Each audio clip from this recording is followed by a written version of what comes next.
শেখ মুজিবের স্থান আমাদের ইতিহাসে কোথায় হবে, আজকে সেই পর্যালোচনা করব। 1971 সালে আমাদের দ্বিতীয় স্বাধীনতার আগে, মানে 1971 দ্বিতীয়, 47 আমাদের প্রথম স্বাধীনতা, 71 দ্বিতীয়, আর 24 তৃতীয় স্বাধীনতা। এবং 1971-এর এই দ্বিতীয় স্বাধীনতার আগে এবং পরে শেখ মুজিবের রাজনৈতিক জীবন পর্যালোচনা করলে আমরা একটা ইন্টারেস্টিং বৈপরীত্য দেখতে পাই। পাকিস্তান আমলে তিনি ধীরে ধীরে হয়ে ওঠেন গণতান্ত্রিক আন্দোলনের নেতা। দাবি করা হয় যে তিনি গণতান্ত্রিক আন্দোলন করে বাঙালি জাতিসত্তার মর্মবাণী অনুধাবন করতে সহায়তা করছেন। এটা ঠিক যে তিনি 6 দফার আন্দোলন করছিলেন।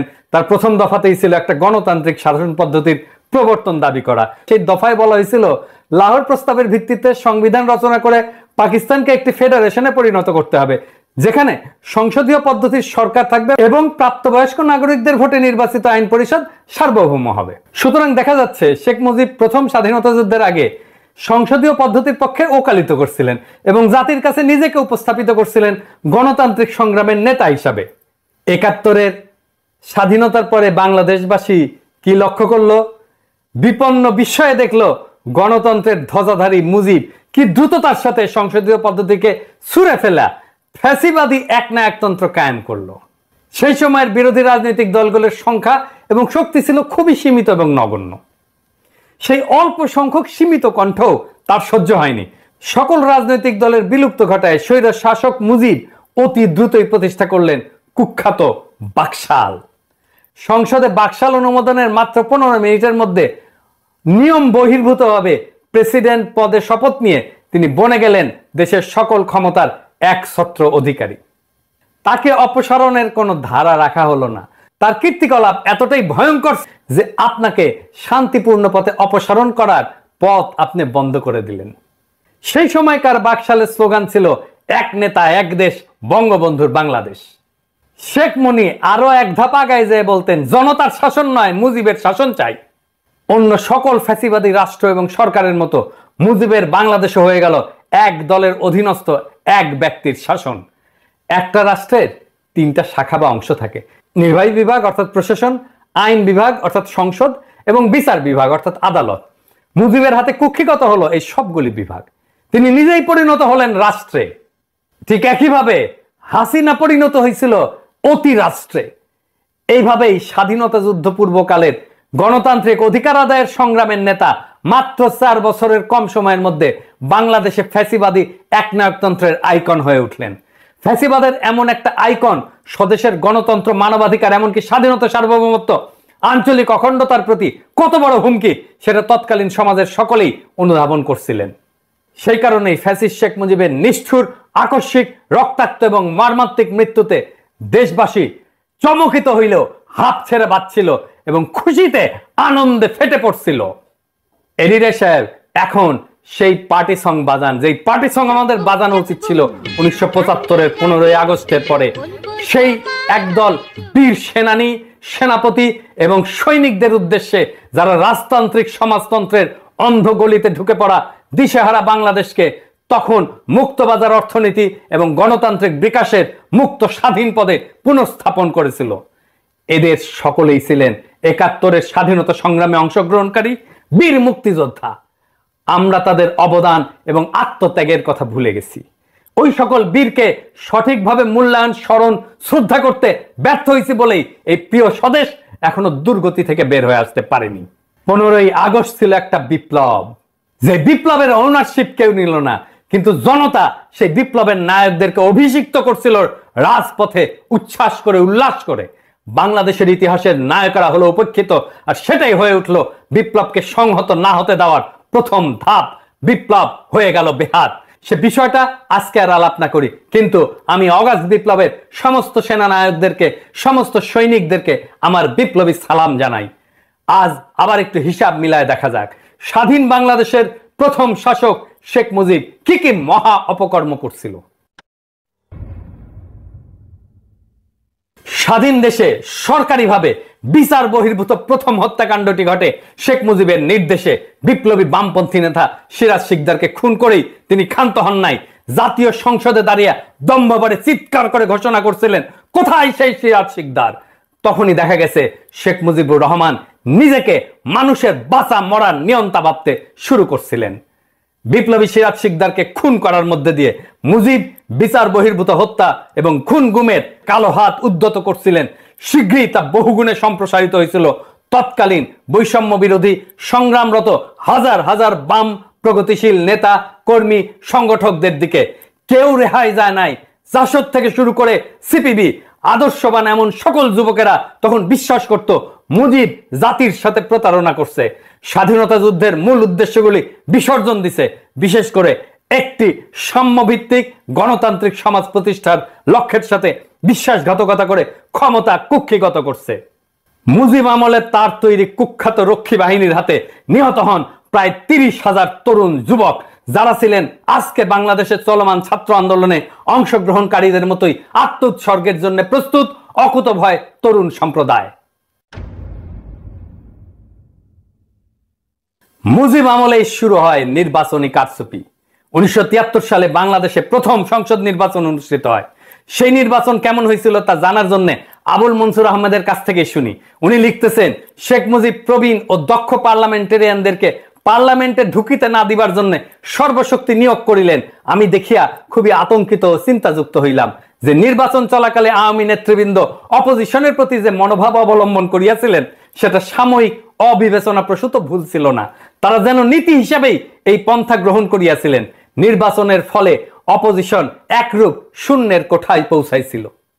আবুল মনসুর আহমেদ ইনি ছিলেন শেখ মুজিবের রাজনৈতিক গুরু এবং আমাদের মাহফুজা নামের বাবা। সে নিশ্চিতভাবে জিততো, আওয়ামী লীগ নিশ্চিতভাবে জিততো বা সংখ্যাগরিষ্ঠ হইতো, তাও কেন এই ঘৃণিত কারচুপি সে করলো? এটা নিয়ে অনেকেই বিস্মিত হয়েছিলেন, কিন্তু উত্তর পান নাই। আজ আমরা সেই উত্তর শুনবো। কেন নিশ্চিত বিজয় যেন কারচুপির পথে শেখ মুজিব অগ্রসর হয়েছিল। সেই নির্বাচনে আওয়ামী লীগ পাইছিল 300-র মধ্যে 292টা। 10টা সিটের কম পাইলে সরকারিভাবে পার্লামেন্টে বিরোধী দল হওয়া যায় না। ফলে বাংলাদেশে মুজিবের প্রথম এবং একমাত্র নির্বাচনে সৃষ্ট পার্লামেন্টে কোনো বিরোধী দল ছিল না। এটা আমরা কেউ জানি না। পরবর্তীতে একদলীয় ব্যবস্থা প্রবর্তনের প্রাথমিক পদক্ষেপ ছিল এটা। তার মানে সামান্যতম সংসদীয় বিরোধিতা সে টলারেট করবে না। সেই জন্য সে নীতি হিসেবে গ্রহণ করছিল, যেটা নিশ্চিত হওয়া সত্ত্বেও বিপুল ব্যাপক কারচুপির মাধ্যমে সংসদে 292টা আসন নেওয়া যেন কোনোভাবে কোন সংসদীয় বিরোধী দল না থাকে। একই কাজ করছিল আমাদের গতদামি নির্বাচনে হাসিনা মুজিবের মাইয়া। মুজিবের আরেকটা কুকর্ম ছিল লুটপাটের রাজত্ব কায়েম করা। তার দল পরিবারের লোকজন দুস্থ অসহায় সংখ্যালঘুদের সহায় সম্পত্তি, বাড়িঘর দখল, রেশন কার্ড, পারমিট বাণিজ্য, চোরাচালান, খাদ্যদ্রব্যের মজুতদারি, এই সমস্ত অপরাধমূলক কাজকে মূল অর্থনৈতিক এবং বাণিজ্যিক কর্মকাণ্ড হিসেবে প্রতিষ্ঠা করছিল। তখনকার রাজধানী ঢাকার দুর্দশাগ্রস্ত এক রাতে তার বড় ছেলে শেখ কামাল সাঙ্গপাঙ্গ নিয়ে দেশের কেন্দ্রীয় ব্যাংক এলাকায় মানে মতিঝিল এলাকায় পুলিশের গুলি খায় হাসপাতালে ভর্তি হয়েছিল। কি করতে গেছিল আপনারাই বুঝে নেন। ডাকসুর নির্বাচন পর্যন্ত নিশ্চিত হার যায় না, ব্যালট বাক্স ছিনতাই করছিল। এই শেখ কামাল শেখ মুজিবের কুপুত্র একটা ঝুট খোলা জিপ নিয়ে দাপায় বেড়াইতো তার গুন্ডা বা সঙ্গীদের নিয়ে সারা ঢাকা, যারে পাইতো তারাই তারা করতো। আহমেদ সফারে তারা করছিল, নিউ মার্কেট এলাকায় তারা করছিল। আহমেদ সফা জান নিয়ে দৌড় দিছিল এই শেখ কামাল। শেখ মুজিব গোপালগঞ্জ থেকে আসা সামন্ত প্রভুর মতো করে দেশ চালাইতে চাইছিল। তিনি হয়তো নিজেকে গোপালগঞ্জের রাজবংশের প্রতিদ্বন্দ্বী মুসলিম শাসক মনে করতেন। এমনই ছিল তার জ্ঞান গরিমার সর্বোচ্চ স্তর। কোনো লেখাপড়া জানতো না, কিছু লেখাপড়া করে না। তার সাথে জেল খাটছে এরকম একজনের কাছ থেকে আমি শুনছি, আমি আর নাম না কই আর কয়াই দিই, ওই যে মূলধারা 71-এর লেখক। উনি বলছিল আমাকে যে শেখ মুজিব একটা বই নিয়ে যায় জেলখানায় যাওয়ার সময়, আর ওই বইয়ের 1 পৃষ্ঠা সারাক্ষণ পড়ে এবং জেল থেকে বের হওয়ার সময় ওই 1 পৃষ্ঠা সে শেষ করতে পারে না। ও দেখায়, কেউ আসলে দেখা বই খুলে দেখায় যে আমি বই পড়িচ্ছি, আর ওই 1 পৃষ্ঠা সে জীবনে শেষ করতে পারে না। এই হচ্ছে ওর জ্ঞান গরিমার স্তর। মুজিবের অর্থনৈতিক নীতি দেশকে এতই ভয়ঙ্কর পরিস্থিতির মধ্যে ফেলছিল যে 1974 সালে বাংলাদেশ এক ভয়াবহ দুর্ভিক্ষে পতিত হয়েছিল। মুজিব সৃষ্ট সেই দুর্ভিক্ষে কয়েক লক্ষ দরিদ্র পীড়িত নিঃস্ব নিরীহ মানুষ মৃত্যুবরণ করছিল, আর দারিদ্র্যের সীমানার নিচে পতিত হয়েছিল 65% বেশি মানুষ। নোবেলজয়ী অর্থনীতিবিদ অমর্ত্য সেন তার গবেষণায় দেখাইছিলেন সেই দুর্ভিক্ষ খাদ্যের অভাবের জন্য ঘটেনি, ঘটছিল মজুতদারির কারণে।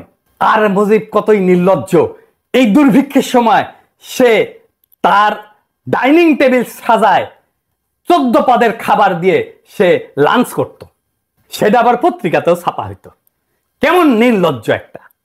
এমন পরিস্থিতিতে মুজিব যখন দেখলো যে সমাজ এবং দেশে প্রতিবাদ বিক্ষোভ ক্রমশ বেড়ে যাচ্ছে, তখন যৎসামান্য গণতান্ত্রিক ব্যবস্থা বা পরিসর যা অবশিষ্ট ছিল তাও খেয়ে ফেললেন। গণতন্ত্রের পথ অনুসরণ না করে প্রবল স্বৈরাচারী ব্যবস্থা অর্থাৎ লৌহ কঠিন শ্বাসরুদ্ধকর ফ্যাসিজমের পথে পা বাড়াইলেন। শাসন এবং শোষণ করার সবচেয়ে অগণতান্ত্রিক এবং নিষ্ঠুর রাস্তাটি বেছে নিলেন শেখ মুজিব। দেশবাসীকে ভাওতা দেওয়ার জন্য তথাকথিত সমাজতন্ত্রের নামে রাষ্ট্রবিনাশী ফ্যাসিবাদী একনায়কতান্ত্রিক বাকশাল কায়েম করছিলেন। আর এই বাকশালের সহযোগী ছিল সিপিবি, এই বাংলাদেশের সিপিবি, এই মুজাহিদুল ইসলাম সেলিম বাকশালের সহযোগী ছিল। যেদিন বাকশাল কায়েম হয়, এই মুজাহিদুল ইসলাম সেলিম ছাত্রলীগের সাথে মিলে আনন্দ মিছিল বাইর করছিল ঢাকার রাজপথে। আওয়ামী লীগের অফিস পুরাই দিচ্ছেন, সিপিবির অফিস কেমনে থাকে? সিপিবির অফিস দখল করেন, সিপিবির অফিসকেও জনগণের অফিস বানান। ওই অফিস থেকে ফ্যাসিবাদের সহযোগীদের উচ্ছেদ না করে দিলে বাংলাদেশের মুক্তি নাই। ওই সিপিবিকে ধইরা আবার আওয়ামী লীগ উঠে দাঁড়াবে, আমি কয়ে রাখলাম। বাংলাদেশের প্রথম ফ্যাসিবাদী শাসক মুজিবকে তাদের মূল আইকন গণ্য করে এবং মানে আওয়ামী লীগ। ৭৫-এর ইতিহাসের কুৎসিত নর্দমায় পতিত এই আইকনকে শেখ হাসিনা এবং তার দল গত ১৫ বছর ধরে সর্বশক্তি দিয়া সারা দেশে পুনঃপ্রতিষ্ঠিত করার অপচেষ্টা করছিল। এই প্রক্রিয়ায় মুজিবের স্বৈরাচারী প্রতিটি অপকর্মকে আড়াল কইরা মিথ্যামিথ্যিতার গুণের কলবর বহুগুণে বাড়ায় এবং দেখায় তার একটা ইতিবাচক ভাবমূর্তি প্রতিষ্ঠার চেষ্টার কোনো ত্রুটি করা নাই গত ১৫ বছর জবরদস্তি করে ক্ষমতায় থাকা স্বৈরাচারী হাসিনা সরকার। এই জন্যে রাষ্ট্রীয় ভান্ডার থেকে কয়েক হাজার কোটি টাকা খরচ করছে। এত কিছু করেও যে কোনো কিছু কাজে লাগেনি তা প্রমাণিত হয়েছে বাংলাদেশের কিশোর তরুণ যুবকদের নেতৃত্বে সম্পাদিত সফল আগস্ট বিপ্লবে মুজিবের সমস্ত মূর্তি, মুজিবের সমস্ত আইকন জয় বাংলা কইরা দিছে বাংলার দামাল ছাত্র জনতা। এই ঘটনা যে ঘটবে এটা আমি আগেই বলছিলাম। এডিটর সাহেব দেখান কি হবে, আমি এটা বলছিলাম। দেখা প্রতিষ্ঠার পর শেখ মুজিব কখনোই দেশের ঐক্য এবং জাতীয় সংহতির প্রতীক হিসেবে আবির্ভূত হননি। তিনি ছিলেন গাজী গোলাম মোস্তফার মতো চোর, ডাকাত, নিকৃষ্ট দুর্বৃত্তদের নেতা। ৭১-এর পরে শেখ মুজিব হয়েছিলেন দুর্বৃত্তদের নেতা, জনতার নেতা না। গত শতাব্দীর ৬০-এর দশকের শেষ ভাগে বাংলাদেশের সবচেয়ে মেধাবী তরুণেরা আওয়ামী লীগের ছাত্র সংগঠন ছাত্রলীগের সাথে যুক্ত হয়েছিল। একটা বৈষম্যহীন সমাজের ধারণায় উদ্দীপিত ছিল ওই তরুণেরা।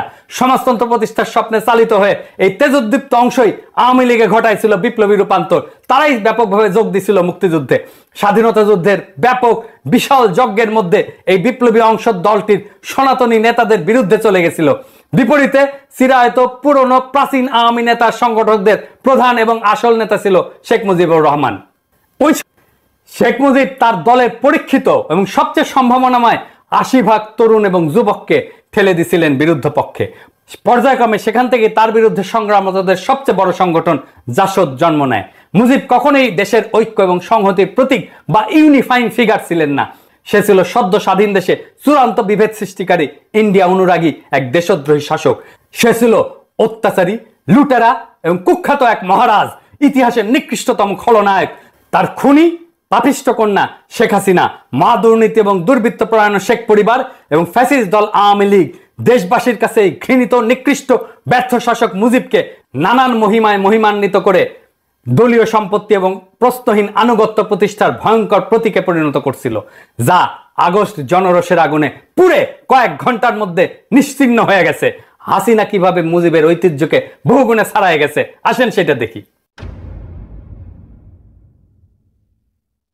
প্রথমত, শেখ মুজিব সদ্য স্বাধীন এবং অপার সম্ভাবনাময় বাংলাদেশে নির্বাচন ব্যবস্থার কারচুপির যে ধারা শুরু করছিল, খুনি হাসিনা সেই জাল জালিয়া থেকে আরো ভয়াবহ পর্যায়ে অধঃপতিত করছে। ভোটচোর হাসিনা প্রকৃতপক্ষে নির্বাচনকে নির্বাসনে পাঠায় দিছিল। গত ৭ই জানুয়ারিতে অনুষ্ঠিত ভোটারবিহীন ডামি নির্বাচনের মধ্য দিয়ে সে জনপ্রতিনিধিত্ব যাচাইয়ের ব্যবস্থা ধ্বংসের নিকৃষ্ট সকল ধারণাকে অতিক্রম করে পৃথিবীতে কলঙ্কের এক নতুন দৃষ্টান্ত স্থাপন করছিল। দ্বিতীয়ত, মুজিবের একটা গুম বাহিনী ছিল, সাদা টয়টায় ঘুরে বেড়াইতো, যাকে তাকে তুলে নিয়ে যেত, যাকে তুলে নিয়ে যেত তাকে আর খুঁজে পাওয়া যেত না। একই রকম ভাবে হাসিনারও গুম বাহিনী ছিল। খুনি হাসিনা বিচার বহির্ভূত হত্যাকাণ্ডে এত ব্যাপকভাবে বৃদ্ধি করে যে এক পর্যায়ে আমেরিকা র্যাবের উপরে নিষেধাজ্ঞা জারি করতে বাধ্য হয়। এটাই ছিল দস্যুরানী হাসিনার বিশাল উন্নয়ন ঘটানোর সহস্র গল্পের পিছনে লুকায় থাকা তার আসল কাহিনী। তার আমলে হাজার হাজার লোক মারা গেছে, অজস্র মানুষের জীবন প্রদীপ নিভে গেছে, অসংখ্য মানুষ পঙ্গু হয়েছে, দৃষ্টিশক্তি হারাইছে, দেশান্তরী হয়েছে। পুলিশ, আনসার, র্যাব, বিজিবি এবং আওয়ামী লীগ ও তার বিভিন্ন অঙ্গ সংগঠন এবং ভয়ঙ্কর ছাত্রলীগের সন্ত্রাসী হামলায় প্রাণ হারাইছেন বহু নারী পুরুষ। স্বদেশের শত শত নাগরিককে গুম করা হয়, তাদের উপরে চালানো হয়েছে অমানবিক নির্যাতন। এমন নির্মম অত্যাচারের জন্য তার যে সমস্ত বন্দিশালা বা আয়নাঘর তৈরি করছে সেই সব দেখে এবং সেখানে আটকদের উপরে ভয়াবহ নিপীড়নের বিবরণ শুনে দেশবাসী এবং বিশ্ববাসী আজ স্তম্ভিত এবং বাকরুদ্ধ হয়ে পড়ছে। তৃতীয়ত, স্বৈরাচারী মুজিব লুটপাটের যে রাস্তা তার মেয়েকে দেখায় দিয়েছিল, খুনি হাসিনার আমলে সেই সড়ক দৈর্ঘ্যে প্রস্থে শতগুণে বেড়া গোটা অর্থনীতিকে গিলে ফেলছে। আজ অবস্থা এমন পর্যায়ে পৌঁছেছে যে হাসিনা সামান্য পিয়নো 400 কোটি টাকার মালিক বনে গেছে। উন্নয়নের ধোঁয়া তুলে হাসিনা এবং তার লেসপেন্সারেরা এবং সহযোগীরা দেশ থেকে 80 বিলিয়নেরও বেশি ডলার বিদেশে নিয়ে গেছে। তার উৎসাহ এবং প্রত্যক্ষ সহযোগিতায় এই সমস্ত লুটেরাদের জন্য বিভিন্ন উন্নত দেশে তৈরি হয়েছে বেগম পাড়া। চতুর্থত, দেশের সকল বিরোধী দলের বিরুদ্ধে অভূতপূর্ব দমন নীতি চালায়। রাজনৈতিক প্রতিপক্ষের লাখ লাখ নেতাকর্মীকে বিনা বিচারে আটকাই রেখা, লক্ষ লক্ষ মিথ্যা মামলা দিয়া, এলাকা ছাড়া, থানা ছাড়া, জেলা ছাড়া কইরা, পুরা নির্বাচনী ব্যবস্থা ধ্বংস করে দিয়ে খুনি হাসিনা দেশকে বিরোধী রাজনীতি শূন্য করে ফেলতে চাইছিল। প্রকৃতপক্ষে সে নব্য বাকশালের পত্তন করছিল। দেশের নির্বাহী, আইন, বিচার বিভাগ এই সবই সে ঢুকায় ফেলছিল তার হাতের মুঠায়। বেঘরে নিহত তার বাবার মতো সেও নিজেকে স্থাপন করছিল রাষ্ট্রের উপরে এক অতি রাষ্ট্রের ভূমিকায়।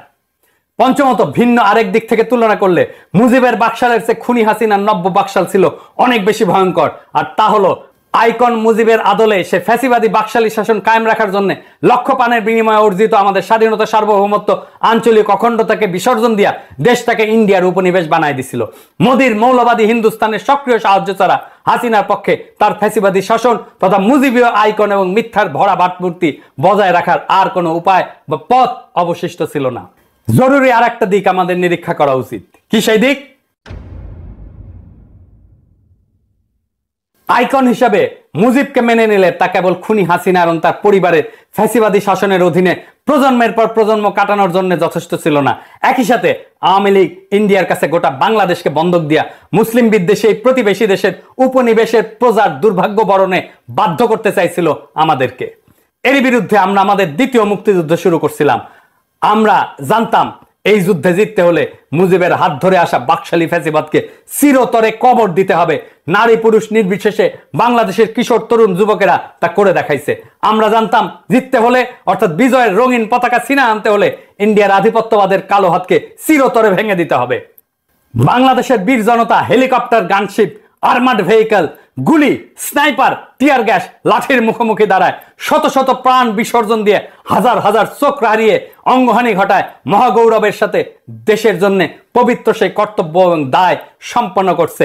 আমরা এক নদী রক্ত পাড়ায় আবার আমরা স্বাধীনতার সূর্যকে ছিনায় আনছি। এই মহান যুদ্ধে বিজয়ী হওয়ার সাথে সাথেই বাস্তবেই মুজিবের ফ্যাসিবাদী আইকন ভেঙে চুরে টুকরা টুকরা হয়ে গেছে।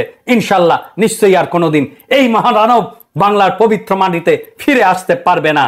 সুতরাং আজকে পরাজিত শক্তির যেসব এজেন্টেরা 15ই আগস্টকে জাতীয় শোক দিবস হিসেবে পালন করার ধৃষ্টতা দেখায়, প্রস্তাব করে, তাদেরকে স্পষ্ট ভাষায় বলে দিতে চাই, গণতন্ত্র হত্যাকারী মুজিবী আইকনের স্থান নব্য স্বাধীন দেশে আর কখনোই হবে না। এই ধরনের অপচেষ্টা আপনারা বন্ধ করেন। এই মোহ চিরদিনের জন্য ত্যাগ করেন। প্রাণপ্রিয় মাতৃভূমিতে এই দিবসটি আর কোনোদিনই মুজিবের নামে পালন করা হবে না ইনশাল্লাহ। এখন থেকে প্রত্যেক বছর 15ই আগস্ট এই দিনটি আমরা গণতন্ত্র পুনরুদ্ধার দিবস হিসেবে বিপুল উৎসাহের সাথে আনন্দ উল্লাস এবং উৎসবের সাথে পালন করব। আমরা স্মরণ করব সেই বিপ্লবী বীরদের যারা আমাদেরকে এই 15ই আগস্টে গণতন্ত্র উদ্ধারের ক্ষেত্রে সেনানীর ভূমিকা, পথ প্রদর্শকের ভূমিকা এবং বিপ্লবী ভূমিকা পালন করছিল। আমরা এইখানেই থেমে থাকবো না। আমাদের বিপ্লবের একটা প্রধান অঙ্গীকার হলো ফ্যাসিবাদকে চিরতরে বিদায় করা। আমরা সেই পবিত্র অঙ্গীকার অবশ্যই বাস্তবায়ন করব। যারা ফ্যাসিবাদকে ফিরে আনতে চায়, একে পুনর্বাসন করতে চায়, তাদেরকে হুঁশিয়ার করে বলতেছি, এখানে থামেন। এই প্রসঙ্গে ব্রিগেডিয়ার সাখাওয়াত হোসেন আপনারে বলতেছি, যথেষ্ট বলছি, আপনি থামতেছেন না। আপনারে আজকা আমরা জনতার পক্ষ থেকে যেই খেতাব আমরা এতদিন হাসিনার লোকদেরকে দিছি, সেই খেতাব আপনারে দিলাম। এডিটর সাহেব জাউরার জাউরা সিল মেরে দেন। আর একবার মারেন, 3 বার মারেন, শুয়ারের বাচ্চা। তোর পাছার মধ্যে সিল মেরে দেবো আমি। হারামজাদা, তুই খুনিদেরকে সংগঠিত হতে বলার কে? কোন এখতিয়ারে, কোন জোরে তাদের পুনর্বাসিত করতে চাস? তুই কার স্বার্থে, কোন পক্ষে কথা বলতেছিস? শুয়ারের বাচ্চা, তোর স্বরাষ্ট্র মন্ত্রণালয় তোর পাছা দিয়ে গুটি ঢুকাই দিব। হারামজাদা, বান্দির পুত, মাদারচোদ।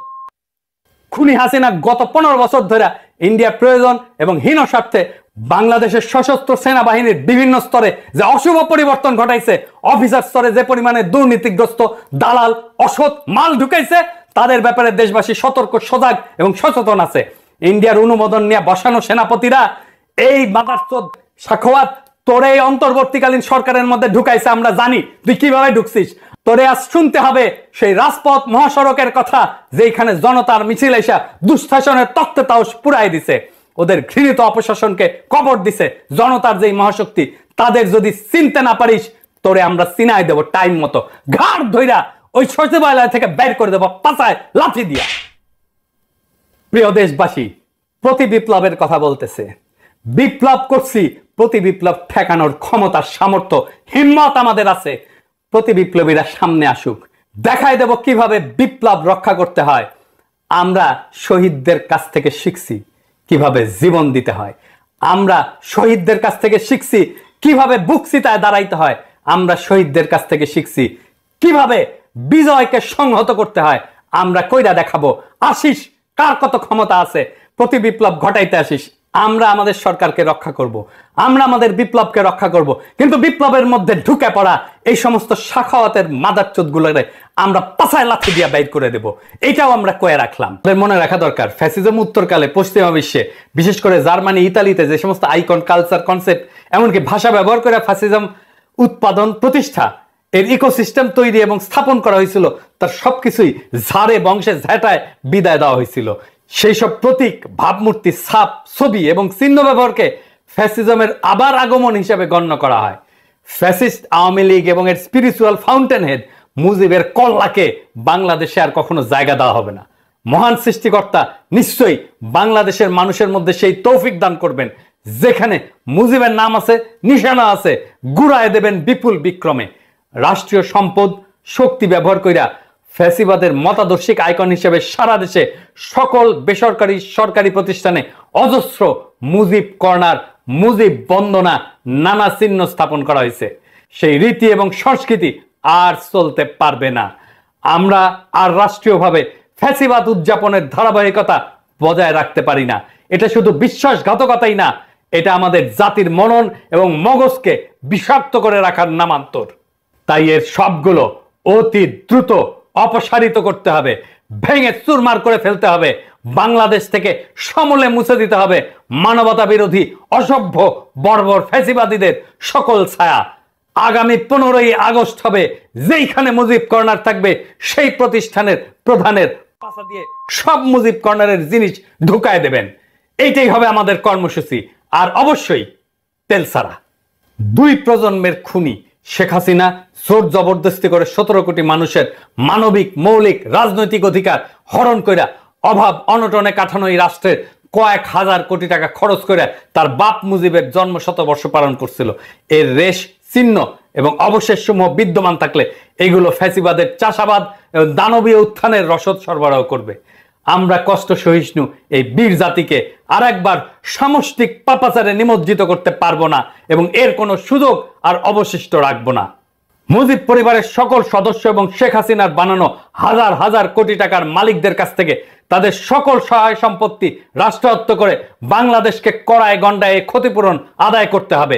শেখ পরিবার, আওয়ামী লীগ এবং তাদের দোসরেরা নব্য স্বাধীন এই বাংলাদেশ গড়ার কোনো কাজেই লাগবে না, বরঞ্চ তারা নানাভাবে একে বাধা দিতে, অকার্যকর করতে এবং ব্যর্থতায় পর্যবেসিত করার সকল অপচেষ্টা চালাবে।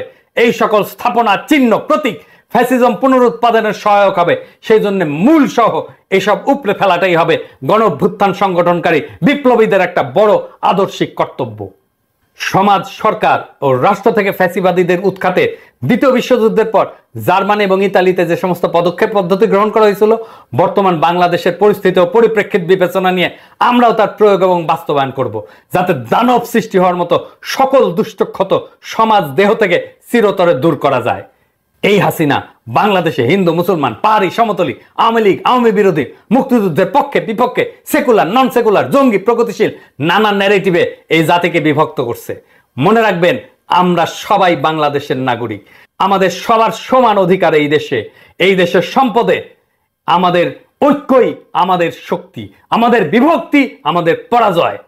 একজন পাহাড়ে নির্যাতিত হলে সেটা সংখ্যালঘু নির্যাতন নয়, সেটা নাগরিক নির্যাতন। একজন হিন্দু নির্যাতিত হলে সেটা সংখ্যালঘু নির্যাতন নয়, সেটা নাগরিক নির্যাতন। একজন শিবির ক্রসফায়ারে মারা গেলে সেটা হাসিনার মতে জঙ্গি দমন না, সেটা নাগরিক নির্যাতন। আমাদের এই নাগরিক পরিচয় বাদ দিয়ে আমরা যেন রাজনৈতিক প্রশ্নে আর অন্য কোনো পরিচয়কে ধারণ না করি।